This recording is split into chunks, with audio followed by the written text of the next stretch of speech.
Hello my guys, ഞാനും എൻ്റെ കുടുംബവും 2 കുട്ടികളും ഞാനും ഭാര്യയും കൂടി ഗോവയിൽ നടത്തിയ ഒരു കുഞ്ഞു ട്രിപ്പിൻ്റെ വിശേഷങ്ങളാണ് ഈ വീഡിയോയിൽ പറയുന്നത്. ഞങ്ങൾ ഗോവയിലെത്തി ഫസ്റ്റ് ഡേ എടുത്ത ഒരു ചെറിയ ഫ്ലാറ്റ് വില്ല അപ്പാർട്ട്മെൻറ്റാണിത്. നല്ല സ്വിമ്മിംഗ് പൂള് കാര്യങ്ങളൊക്കെ ഉണ്ടായിരുന്നു.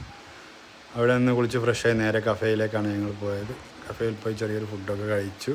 അത് കഴിഞ്ഞതിന് ശേഷം നേരെ ഒരു രാത്രിയായി ബീച്ചിൽ പോയി.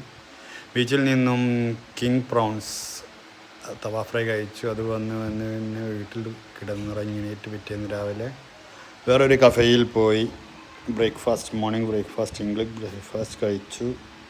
അവിടെ നിന്നും ഇറങ്ങി നേരെ ജിമ്മിൽ വന്ന് വർക്കൗട്ട് കഴിഞ്ഞ് കുളിച്ചു മാറ്റി മക്കൾസിനെയൊക്കെ സ്വിമ്മിംഗ് പൂളിൽ ഇറക്കി വീണ്ടും ഞങ്ങൾ പുറത്തേക്ക് ഇറങ്ങി ഫുഡ് കഴിക്കാൻ വേണ്ടി പോയി. കിങ് ഫിഷ് തവ, അതായത് നമ്മുടെ റവയിലുണ്ടാക്കിയ തവ ഫ്രൈ കഴിച്ചു. അത് കഴിഞ്ഞതിന് ശേഷം ഞങ്ങൾ ബോട്ടിലെ ഒരു ഡിന്നർ ബുഫേ പ്ലാൻ ചെയ്തിരുന്നു. അവിടെ പോയി വന്നു. അതിനുശേഷം പിറ്റേന്ന് കിടന്നിറങ്ങി എണീറ്റു. നെക്സ്റ്റ് ഡേ അവിടെ നിന്ന് റൂം ഒഴിവാക്കിയതിന് ശേഷം ഞങ്ങൾ അടുത്ത നോർത്ത് ഗോവയിലായിരുന്നു താമസിച്ചത്. സൗത്ത് ഗോവയിലേക്ക് മാറി അങ്ങോട്ട് പോവുകയാണ് ഇപ്പോൾ. അവിടെ വേറൊരു അപ്പാർട്ട്മെൻറ്റ് റൂം എടുത്തു. എല്ലാം വളരെ ചിലവ് ചുരുങ്ങിയ റൂമുകളാണ്, ബഡ്ജറ്റ് ഫ്രണ്ട്ലി ആയിട്ടുള്ള റൂമുകളാണ് എനിക്ക് കിട്ടിയിട്ടുണ്ടായിരുന്നത്. അവിടെയുള്ള സെക്യൂരിറ്റി ആണെങ്കിലും പൂളിലുള്ള നിൽക്കുന്ന സെക്യൂരിറ്റി ആണെങ്കിലും എല്ലാവരും നല്ല അടിപൊളി മനുഷ്യന്മാരായിരുന്നു. അവർ തന്നെ മക്കളുടെ കാര്യങ്ങളൊക്കെ നോക്കുന്നുണ്ടായിരുന്നു. അത് കഴിഞ്ഞ് അന്ന് രാത്രി ഞങ്ങൾ പോയത് പാനിപൂരി കഴിച്ചു. അതിനുശേഷം ഒരു ബീച്ച് റെസ്റ്റോറൻറ്റിൽ പോയി അവിടുന്ന് ഡിന്നർ കഴിച്ചു.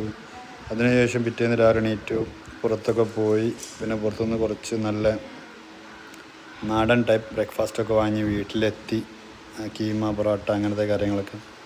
പിന്നെ ഞങ്ങൾ പുറത്തുനിന്ന് ഇറങ്ങി നോർത്ത് സൈഡിലെ പാരാഗ്ലൈഡിങ് കാര്യങ്ങളൊക്കെ പോയി. അടിപൊളി എക്സ്പീരിയൻസ് ആയിരുന്നു അത്. അപ്പോഴാണ് സോമോൾ കുറച്ച് ഐശ്വര്യയൊക്കെ ഉണ്ടാക്കി തന്നത്. അത് കഴിഞ്ഞ ശേഷം ഫിഷ് ഐറ്റംസ് തന്നെയാണ് ഞങ്ങൾ മെയിനായിട്ട് കഴിച്ചിട്ടുള്ള ഫുഡ്. അത് കഴിഞ്ഞ് ഞങ്ങൾ അവിടെ നിന്ന് മടക്കി. ടോട്ടൽ 3-4 നൈറ്റ് ഞങ്ങൾ അവിടെ സ്റ്റേ ചെയ്തു. കൂടുതൽ ഡീറ്റെയിൽസ് അറിയണമെങ്കിൽ മെസ്സേജ് മീ.